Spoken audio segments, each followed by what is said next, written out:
On the Sidelines is on your TV. I'm John Luck with Dominic Damiano and Brad McKinnon. I didn't get the hat memo today, so I guess I'll be the odd man out here. Yep. We got a busy show coming up. We're talking Bruins, Celtics, horse racing, but we're going to lead off with the New England Patriots, and for number 3, it's going to be Maye. Drake Maye coming to the New England Patriots, and this is a big moment for New England because they're putting a lot of faith in this quarterback from UNC, who I believe played 2 seasons before, but still, Drake Maye is a very interesting pick for the Patriots. Yeah, I couldn't agree with you there.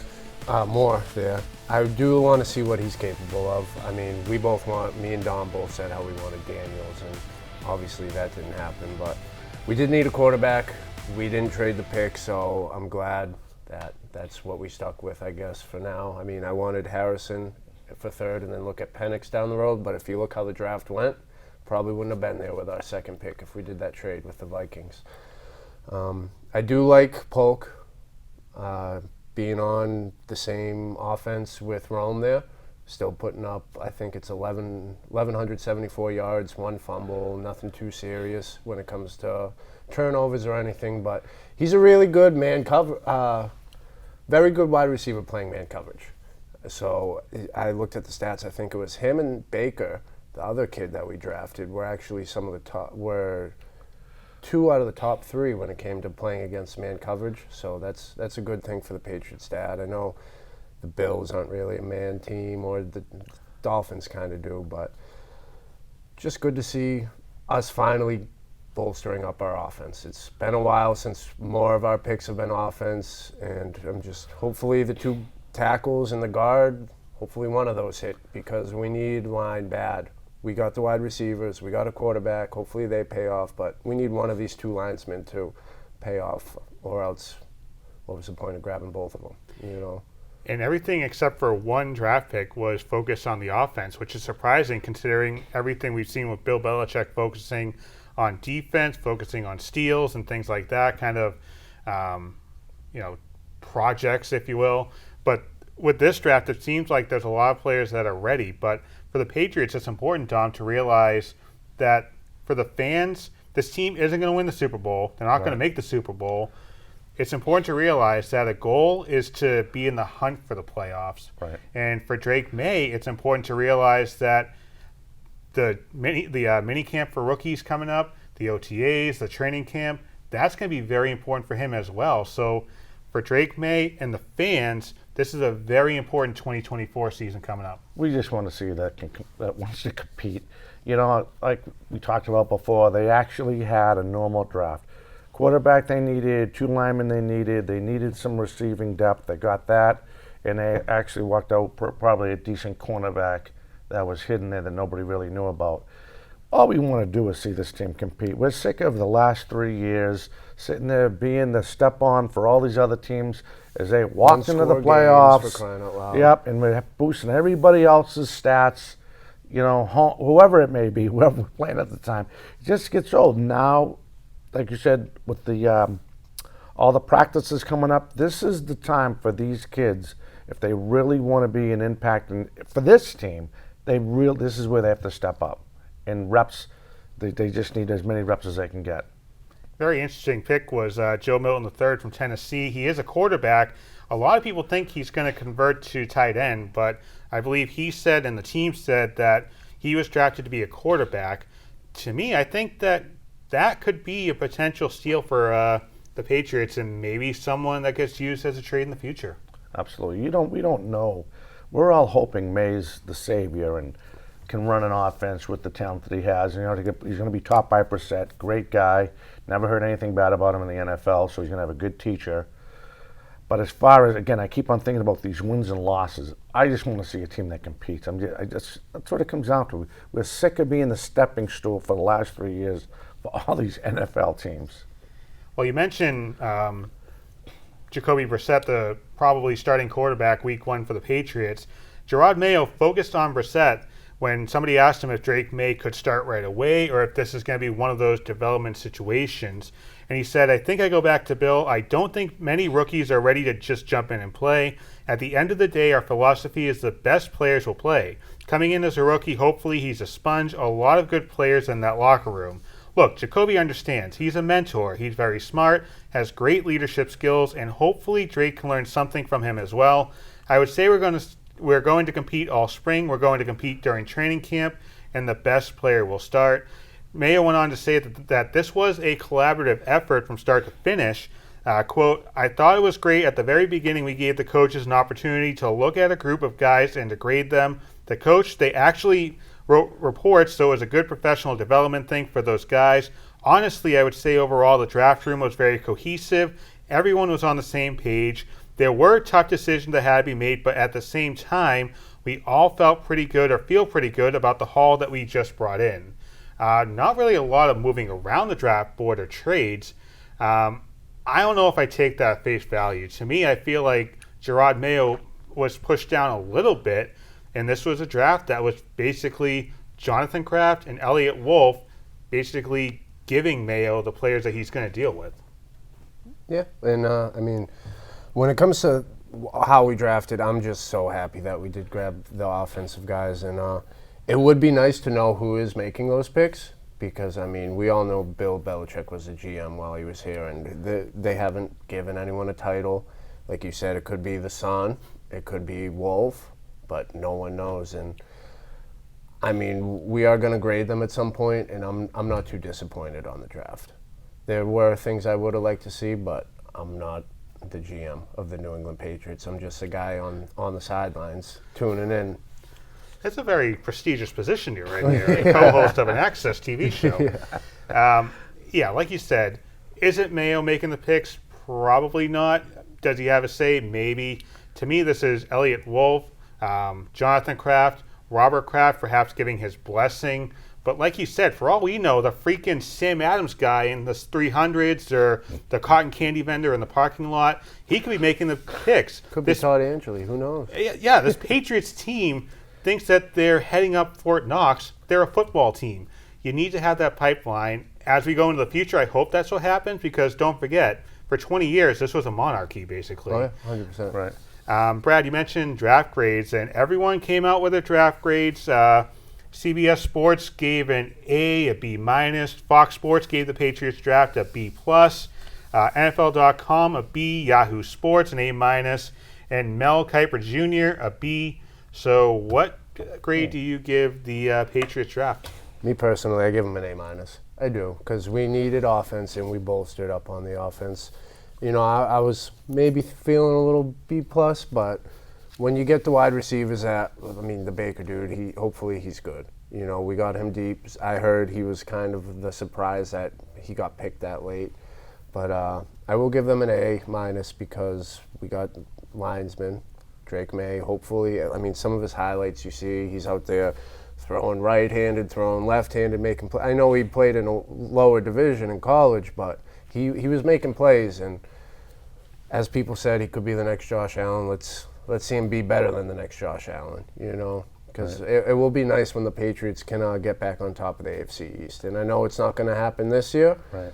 but if we can last year, if we turned all those one-possession games around, we would have been the last seed in the wild card somehow. Right. We had too many games that we lost by one possession. I really hope what we did for our offense could be a factor in changing those one-possession game losses to a one-possession game win. I give them a B plus because I thought there were better quarterbacks, and Maye's a good quarterback, good athlete.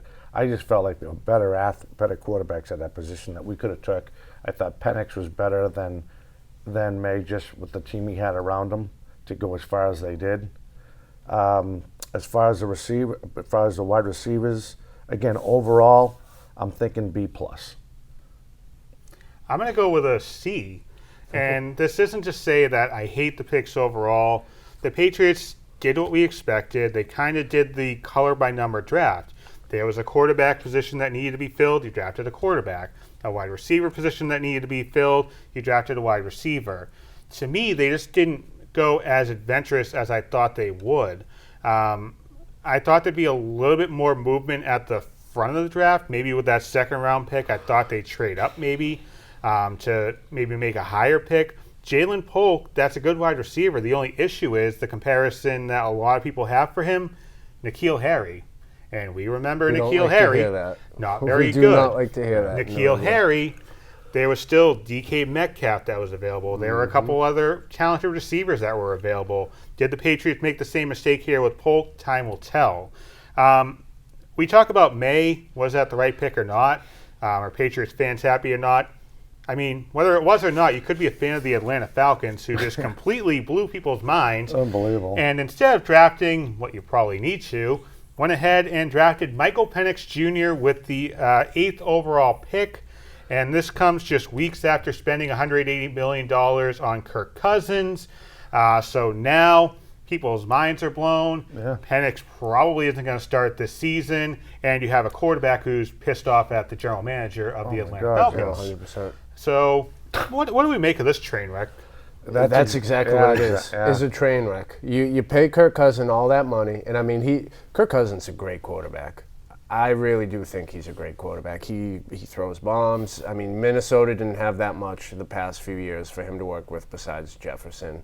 And I mean, when he had Thielen and Jefferson, look what the team was doing. You know, you had more than just one weapon. The team was going somewhere. And I mean, the Falcons do have some weapons, but when you spend all that money and then you just use your first-round draft pick for his replacement, 2-3 years down the road? Because I see him starting this whole year more than likely, and then maybe even half of next year, depending on how he does this year. I mean, how are you going to give up that much money for a quarterback and then say, hey, here's your replacement? You know? It's absolutely crazy. You know, it's almost like, what were you drinking, or what were you Oh, yeah. kicking back? And you know, was it schnapps, or was it honey whiskey, or something? 'Cause Something it's, strong. You know, kid. Something strong. Oh, let's pick a quarterback. That We good just stuff paid all down that in money. Yeah, we just paid all that money for, like you said, a very good quarterback. Yeah. But we'll just get another one. And I'm saying to myself, I wish I was drinking what they were drinking. Then God forbid, they might have been smoking something. Yeah. I just don't get it. Did Cousins come across and say something to the GM to make him go, maybe you are a jerk. Maybe there's more behind you that people really don't know. And you know what I mean? We just don't know about that behind the door scene. But I'm saying to myself, why would you waste all that money?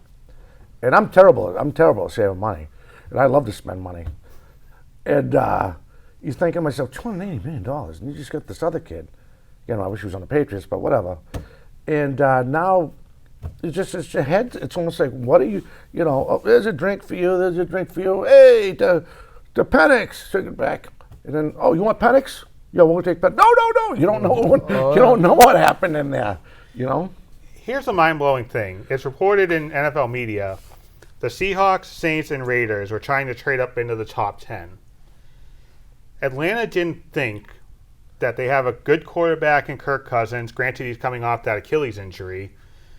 But you could draft, or you could have some great draft capital that if Cousins doesn't work out after the first year, you can go ahead, kick that can down the road, draft a quarterback next season, and you keep everything, you know, squeaky clean. Now what you have is an absolute disaster because Penix is going to be playing for Kirk Cousins' job, but there's no way on God's green earth you're going to go ahead and bench Kirk Cousins for Michael Penix. And if I'm Bill Belichick right now, I am thanking God I don't have to deal with this because don't forget, Bill Belichick, he almost became the coach of this team that drafted Michael Penix at number 8. Isn't that crazy? I don't think about that. I really don't understand how they do that. What other teams did you say besides Seattle and the Raiders? Seattle, the Saints, and the Raiders. All right, so the Saints are in there. That maybe that's why they grabbed Penix. Maybe that's the only reason I could see them possibly doing it. Because let's be real, that's the worst division in the NFL. That is, and I mean, they probably could have locked up that division with a quality first-round pick instead of Penix, but maybe they picked up Penix so the Saints did it. There's a lot of animosity in that front office in Atlanta, and we won't know until we'll never know what they're thinking up in Maryland, Atlanta. And I'm tired of hearing the comparisons of Rodgers to Love and Alex Smith to Patrick Mahomes. There's a difference. There's a big difference. These quarterbacks didn't sign $180 million and then have a quarterback drafted right after in the top 10 picks. If it was round 6 or 7, fine. I mean, all those other quarterbacks were there for a little bit, too. Bo Nix. Yep. So Atlanta, congratulations, you win the stupid award for the week. And if they pull it off and there's no animosity and it rolls well from, God bless you, we'll be the first one to say congratulations. But it ain't looking pretty good right now. I don't know what the heck they were thinking. All I can say to someone from Atlanta is 28-3. That's about it from me. You know what I mean? You know? It's almost like you have the scratch ticket and you scratch it for all the numbers but one, then you give it to Atlanta for a couple $1 million. Oh, we'll buy that. Mm-hmm. And then, of course, the last number's no good. You know what I mean? I don't know what other analogy I could use. It's just so stupid. No, it was. It truly was. I don't know what they were on, but it might have been something. So we're going to talk about more stupid things coming up here as it appears the NBA is going to Prime. We'll talk about streaming coming up here on The Sidelines.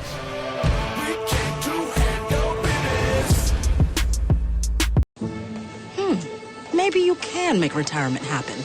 After all, you made her college years happen. Opening that education savings account when she was little. Spearheading a campus tour. And another, and another, and another, and another. Bam! Deciphering financial aid. She was like, what? Well, now she's like, you aced planning for college. Now get the tips you need to get on track at aceyourretirement.org. Continuing on here, we're going to talk about streaming because what better thing to talk about on a sports show than streaming services? Right. It's being rumored the NBA is in agreement with Prime from Amazon, obviously Amazon Prime, and having games on Amazon Prime for the next 10 years and a deal that's going to be worth over $10 billion. I have my takes. I'm going to let you guys go first here and just talk about what you think about another league going to a streaming service. So first of all, Thursday Night Football, what a pain in the ass sometimes. All my friends' parents, they call me, they say, how do I get to it? How do I get to it? I go, show me the code on your TV, I'll get you plugged in so you can watch it. Isn't that terrible? And they still, to this day, they'll call me every time, how do I get to Amazon? They'll still be signed into my thing. It's a pain. Not everyone has Amazon Prime either. I know it's only $15.99 a month and all that, but no, some people still like going to mom and pop shops. They're going to get their $10 billion back. It's probably going up to $20 a month. Oh yeah, right? Oh yeah. And you think about all these streaming services. The first time they did Thursday night, you're at work on Friday with the guys. Hey, how bad did your Prime black out? Oh, mine blacked out pretty good. And we feel worried about doing high school productions and small college productions, yeah. And these guys can't even supposedly take care of a broadcast, and they want to compete with the ABCs, the CBSs and the Fox Sports, and you can't even control what's going on in your own production truck, and you're blacking out. I can't. It's crazy. It's absolutely crazy. It's just another moneymaker that I hope falls flat in its face. So, just to kind of put a bow on this, the deal with ESPN and TNT that expires at the end of next season, so we still have what we've had for years. It'll continue on next year. This would start in 2025 and 26. But I'm sick of all these streaming services thinking they can run the world. Yeah. On the screen right now, we have a list of all the different streaming services that are around. You think about for baseball, they have Peacock, Apple TV, they have Prime Video for the Yankees broadcast. NHL, everything's basically under ESPN Plus, which is actually a little more reasonable. Unless you're a Bruins fan, then you got to watch it on NESN because of the blockouts. Yeah. Their streaming service has been. I love NESN. It's been horrible recently. Horrible. You can. It's not Jack having a speech problem. When the microphone, you can barely understand what he says. It's all graphic-y, all that, and I don't want to see this go to any other sports. If it's going to basketball, stay at basketball, because the Thursday Night Football thing, that's already enough, in my opinion, for sports on streaming services. And you think about the product for Thursday Night Football with Prime Video, it's absolutely laughable. There was only one real good game on Thursday night. That was the Seattle-Dallas game. Yeah. But the product, just in terms of gameplay, is just atrocious to watch. And especially in this climate, and I'm not going to go into real life stuff, at what point do you get tired of paying $15, $20 a month to 3 different streaming services so you can watch a game? Watch 3 different games, What was Peacock last wild card? Was it one of the games on Peacock? You had to have Peacock to watch a game last playoffs? Yep, that's true. It's crazy. And Amazon Prime is going to have a playoff game as well next season. It's too much. It's just sad and kind of scary to watch all these leagues continue to bow down to all these streaming services. All about the dollar. Well, that's Yeah. exactly what it is. They don't care about the little guys They like don't us. care. They want the extra $5.99 they can get from us. Until the little guys, well, figuratively, the little guys start not, whatever I get on Fox 25 or whatever, on CBN, whatever's on regular cable, and you can just swallow that pill and bite your lip and let it bleed a little bit and say, you know what, whatever I have on local TV is what I have. I'm not paying the $15.99. I'm not paying the $9.99. Well, It's gonna keep on going until people they say, oh, guess it's not working. Maybe we should lower it down. Maybe $1.99.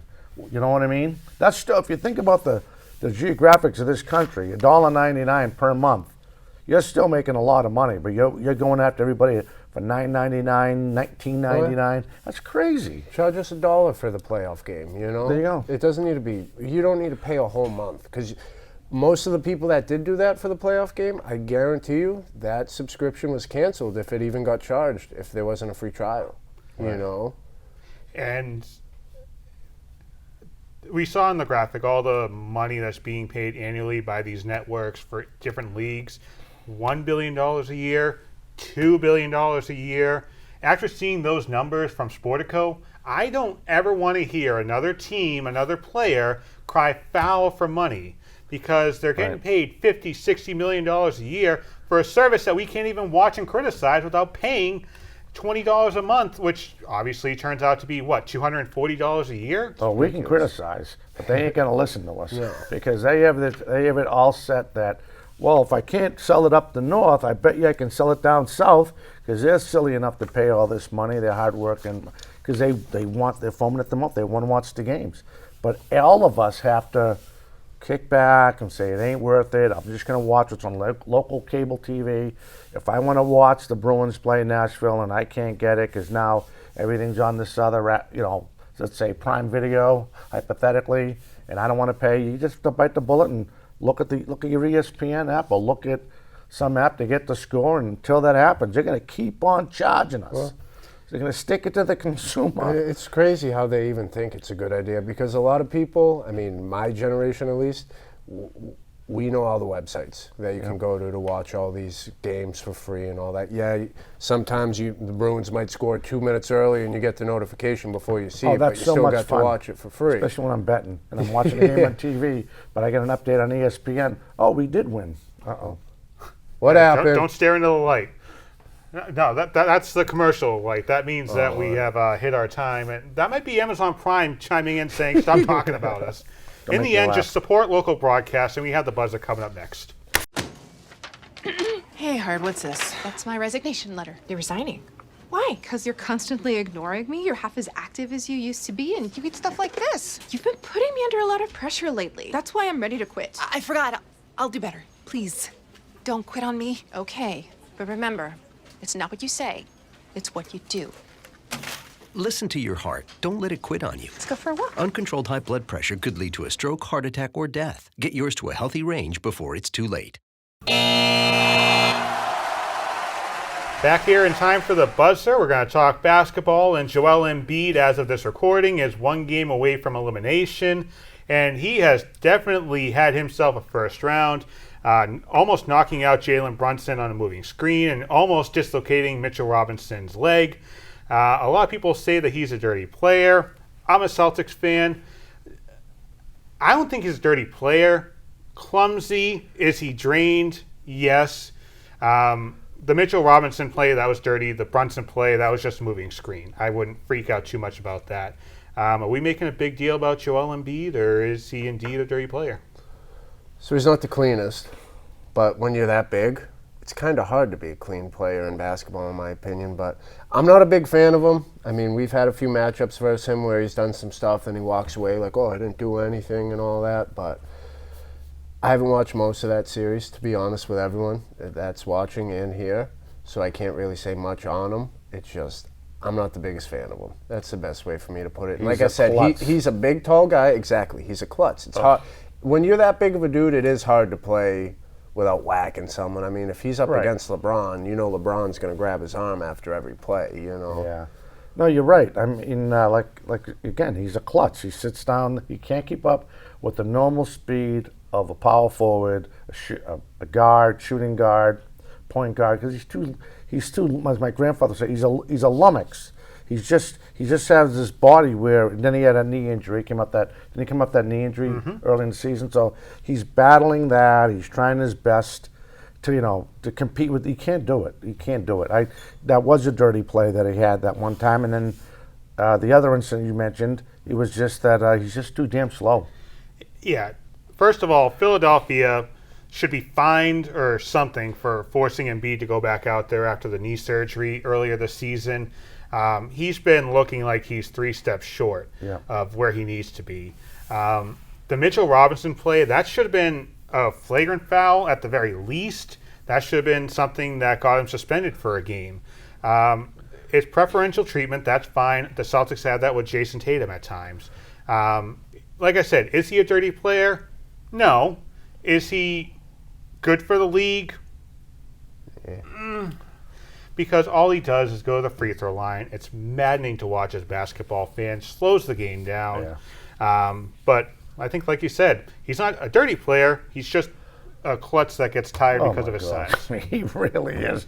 You think about that again, not to beat on this too much anymore, but just his body, bad knee, trying to compete with the speed with these guards, trying to do a give and go, trying to feed out the foul forward down low, and again, that was a dirty play, and he's a klutz. All right, that'll do it for the buzzer. Before we go here in the first half hour, we actually do have a pretty big show announcement for us. This is what, our third fourth episode? Third, I Feels think. like 30th, who knows? But we're actually doing 2 shows a week now. We have the show here, obviously, in Access Cable. But, Dom, we're actually going to the radio coming up next Friday. Yep, we're going to be on 1530 AM and 99.7 FM, WVBF 1530. And we're looking forward. We're going to bring this whole format to the radio. You can check us out on tune-ins on, again, 1530 AM WVBF. But it was a great opportunity. I thought, why don't we just take advantage, have some more fun on the radio? Every Friday at 12 p.m., as you heard Dom say, 1530 a.m. and 99.7 WVBF. And if you're too far away from the radio, you can also listen online on the TuneIn Radio app. Yep. So we'll talk, obviously, a lot of Celtics and Bruins on that. And coming up on the Sidelines Overtime, we'll recap the Celtics blowout win over the Heat. The Bruins, as of this recording, getting a little tense there on Causeway. And we'll also preview the Kentucky Derby. Don't go anywhere. We're back right after this. Adventure can be found anywhere, but the best place to start is in the forest. I spy something beginning with S. Snow? No. Snow-covered trees. Nothing to do with snow. Head outside to discover incredible animals and beautiful plants that come together to create an unforgettable adventure. Wow. So grab your loved ones. Don't even. And explore a world of possibilities. Come on, this way. Visit discovertheforest.org to find the closest forest or park to you. We've hit overtime here on the sidelines. John Luck, Dominic Damiano, Brad McKinnon. We'll talk about the Kentucky Derby coming up a little bit later on, but the Boston Bruins, as of when we're recording right now, getting set for Game 6 up north in Toronto. Brad, that Game 5, some would call it a collapse. What do you make of that? Wasn't a collapse, but it was a disaster. You know, we had multiple chances. I mean, you got this guy right here, Brad Marchand, wide open net. You shoot it to the left, 16 feet. You know, Trent Frederick, he had a nice goal. Pretty kind of puck luck. I know you had, I forget who passed it to Maroon, Pat Maroon, and then he had a nice centering backhand pass. It was crazy. I think it might have been Geeky to Maroon to Trent, and Trent Frederick was kind of lucky where he was on that shot. But what a beautiful shot it was. But I think it was the second period. He comes down the ice again. He hits one off the pads, bounces right back to him, and trust me, I get it. It's tough to lift the puck, but he just shoots it right back at the pad again. The puck didn't leave the ice at all. One thing I did notice about the game, the ice was terrible. Terrible. The puck, even for Toronto, bouncing all over the place, wouldn't stay settled. You had bouncing, weird bounces all everywhere. But I'm not too worried because we did kind of beat them up in a sense. They beat us on the scoreboard, but we got in their face. We got more hits. I mean, Pasta's too busy now back-checking people, which I'm not against, but we need you to show up tonight, Pasta. Big time. I mean, last time I wore a jersey, Jake DeBrusk showed up. He got a goal and assist. Hopefully Brad Marchand doesn't shoot wide tonight. Right. You know?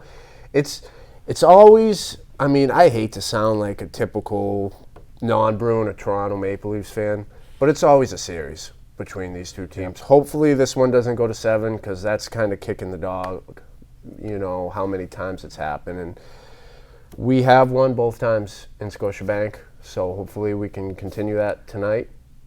So quickly, does Montgomery's record in closeout games as Bruins coach, which is 0-4, quickly, does that maybe make you a little nervous about this Game 6? It 100% does.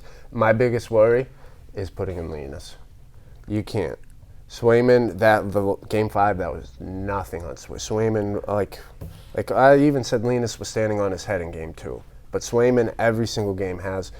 I want to say Toronto, statistically, is Swayman's number one, like his best team to play against. Because the stats, I mean, it was 9-5-4 or something like that before the postseason for the 3 games he played them this year. And half these games, they've only got 1 goal, you know, with Swayman in net. The Olmark game, I know there was only, 3 for that one.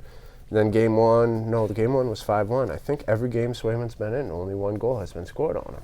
And as of this recording, Swayman is getting the start in Game 6 in net, so it looks like it's going to be Swayman all the way. That makes me happy right now.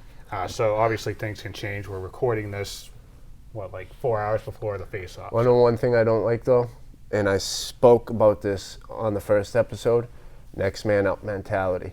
Toronto has the next man up mentality right now. Statistically, they're just like the Oilers. They're a better team when their number 1 player, like Connor McDavid and Austin Matthews, isn't in.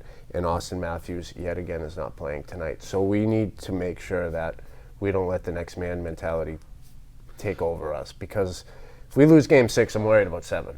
I am. So Toronto is without one of their big players in Austin Matthews, switching to the Boston Celtics, Dom. Yep. They don't have Kristaps Porzingis, it looks like, for the next series, and we can say that because the Celtics blew out the Heat in the series 4-1, including do the math here quickly, 34-point win in Game 5. The Celtics, all systems are clicking. I'm a green teamer. I'm nervous by habit, but what'd you make of the Celtics series? Well, I apologize for letting everybody down on the sweep. So I hope you didn't take my prediction on DraftKings and FanDuel, or whatever else. But I think overall they had that bad game where they lost, obviously, and they put it together. And they're the best three-point shot team in the league. Oh, look at that first period. Right? That first period of last game, man, 41 points. They were draining. Right. I don't want to see us be a team that lives by the 3, but we're just about there, you know.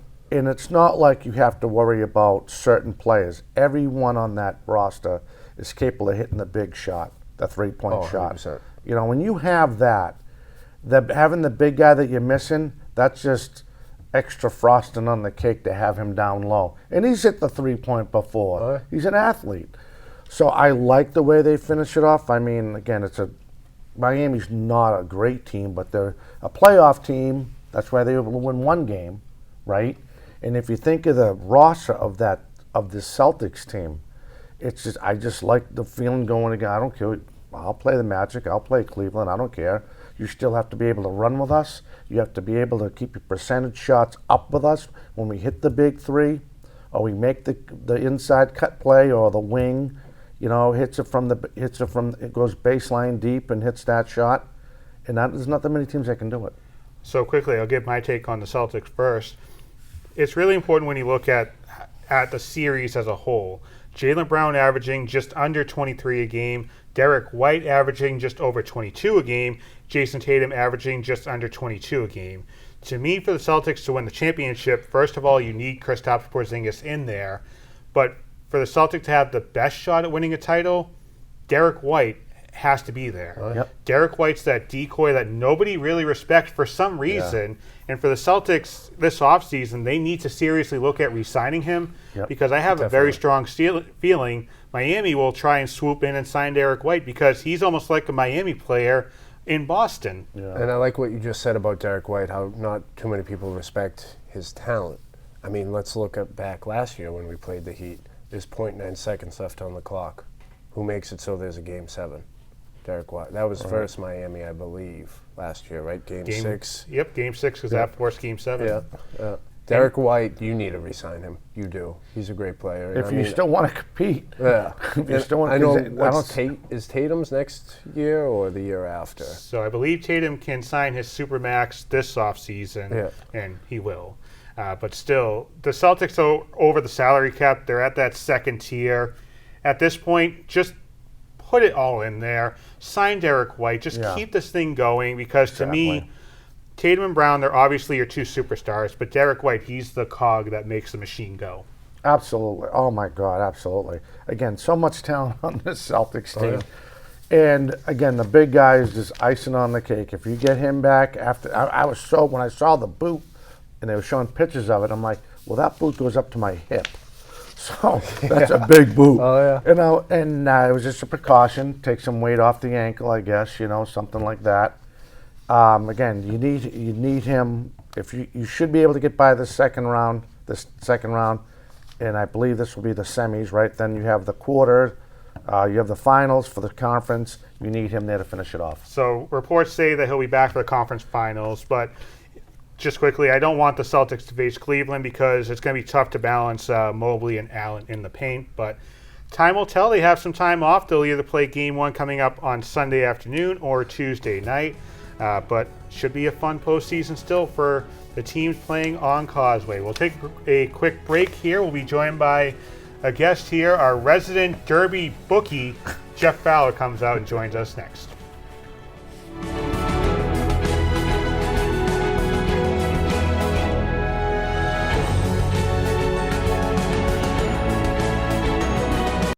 Here's your check.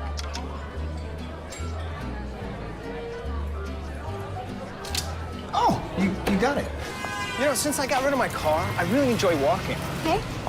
Got it. Getting pulled over for buzz driving could cost you around $10,000 in fines, legal fees, and increased insurance rates. Oh, you're home early. You live with your mom? That'll set your game back a few years. Buzzed, busted, and broke. Because buzz driving is drunk driving.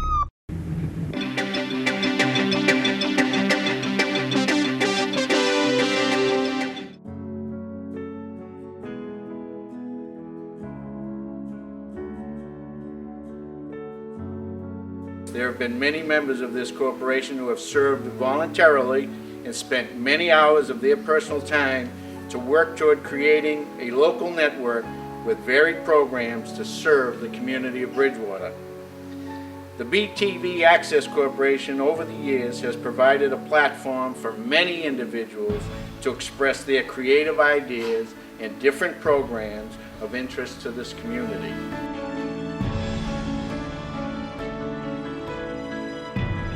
This is a community facility. BTV Cable Access is here to present and to represent all the voices in town, all of the varying attitudes and ideas and feelings that Bridgewater has.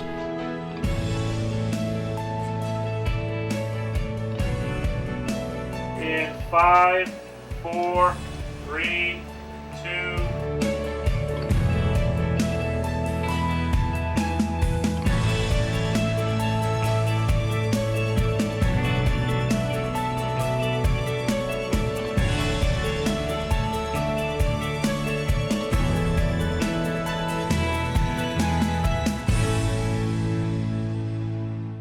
John, along with Dom, Brad, we're joined by Jeff Fowler.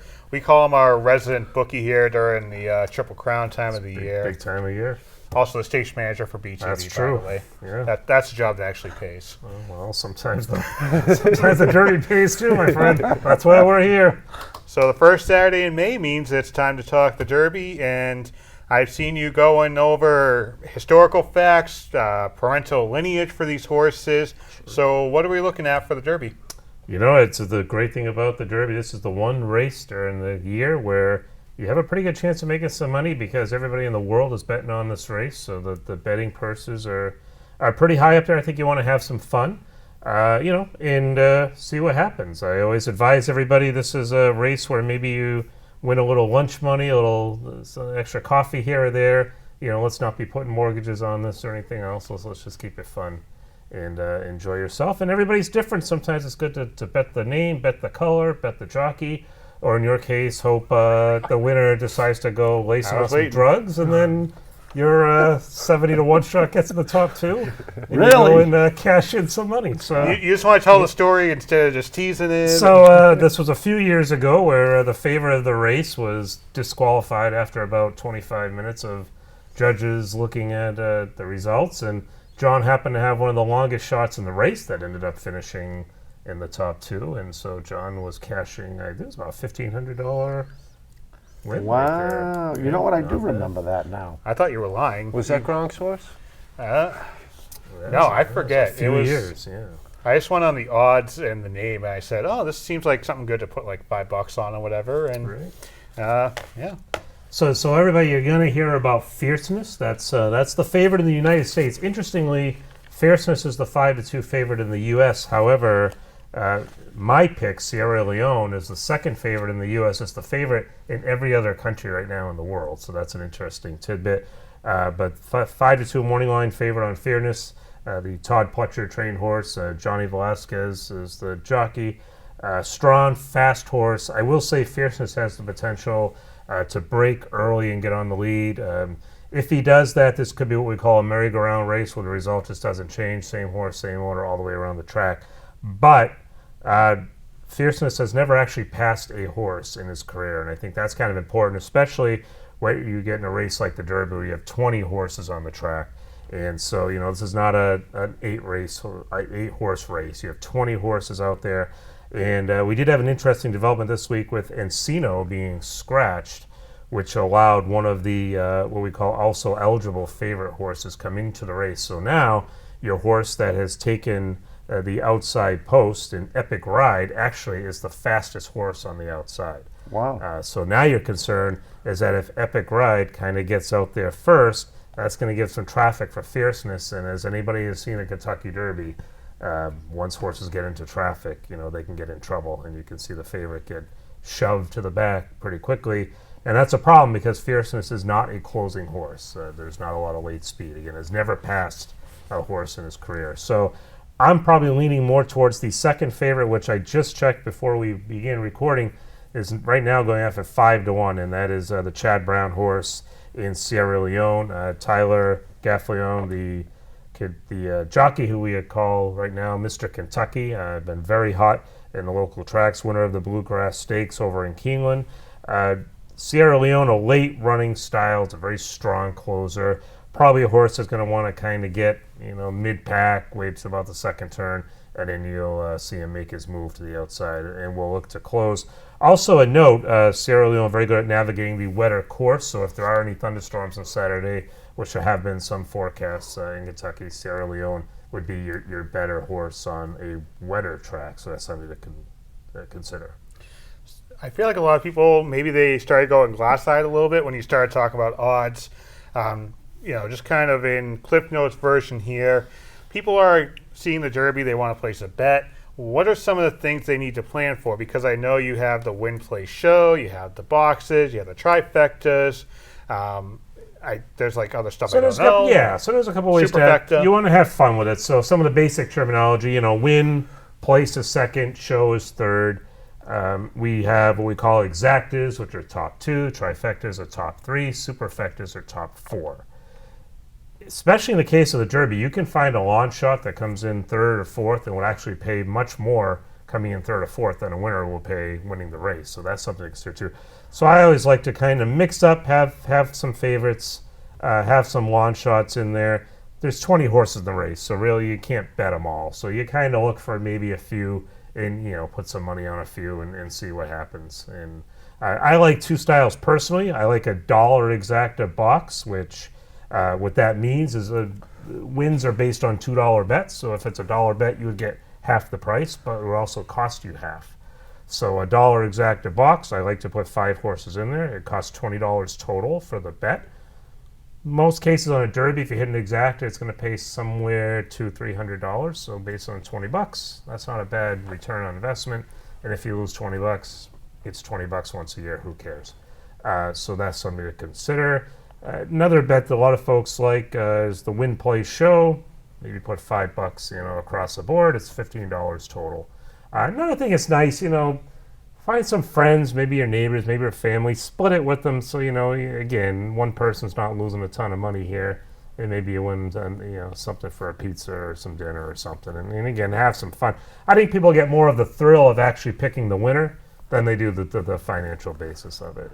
Certainly don't go in there betting 50, hundreds of dollars. It's just foolish, and there's just no point. Just make it fun, make it interesting. He's having his random dog track withdrawals. That's right, exactly. Which you can still bet they're off track, by the way. So you can still bet there? Yeah, you can. Absolutely. So I know you did a lot of studying. I told you about this, I think, last night. And I think you probably spent about 3 or 4 hours looking up the ancestry Well, of somebody's going to ask, who's going to win. That's the whole point. So who's they're watching this. They want to know, what am I picking here, people? So you said, if you don't mind, you talked about on a wet track, who's the best horse on the? Is that and the jockey? Who do you? If you could pick the best, the better between the two favorites, is going to be Sierra Leone right now. Okay, that's what we know. But is that? But I will caution right now the forecast for Churchill Downs as of right now, 7 o'clock on Saturday, which is post time, 6:57. Is for partly cloudy, about 80 degrees. So I do not think this is going to be. But there's going to be some rain Friday night. There's going to be some thunderstorms early in the day, so that's something to consider. Yeah, this should get the track ready by then. Track should be fun. Track should be Should nice. not be an issue. All dried out. Yeah, more traffic is what you're saying. What horses run better in traffic versus getting clear? And you talked about clear breaks. I'm sorry, you talked about the horse that if it doesn't take the lead, it's never been behind. Right. Fierceness is your overwhelming favorite right now, 2-1 odds. That's the horse you're going to be hearing about all day on Saturday. If he doesn't break clean, if he's he all doesn't done. break clean, he's in trouble. Yeah. He's going to be in a lot of traffic. All right, well, Jeff, thanks for helping us out with the horse analysis here for the Derby. I'm sure when we have the Belmont Stakes coming up and the Preakness coming up, we'll have you back in here. But to close things out, I actually wanted to kind of... the picks on the screen? People want to know who the heck to bet on. Well, we had the picks on the screen in post. Okay. That's called fourth wall breaking right there. So scary to say, we do the show in post edit. Wow, all right. But I did want to play a game with Brad and Dom. So as a DJ and a horse analyst, I can't exactly include you in on this. No. But horses have a lot of interesting names, and Taylor Swift's new CD just came out, The Tortured Poet, I believe is the name of the album. So what I want to do is give you a name. It's either going to be a Taylor Swift song, or it's going to be a horse in the Kentucky Derby from the past 2 years. So we're going to guess either it's a song, it's either or it's a horse? It's the name of the game, actually. It's song or nay. Is it a song? Is it a horse? First up here, we have Gold Rush. Gold Rush. So I can either say it's a horse or a song.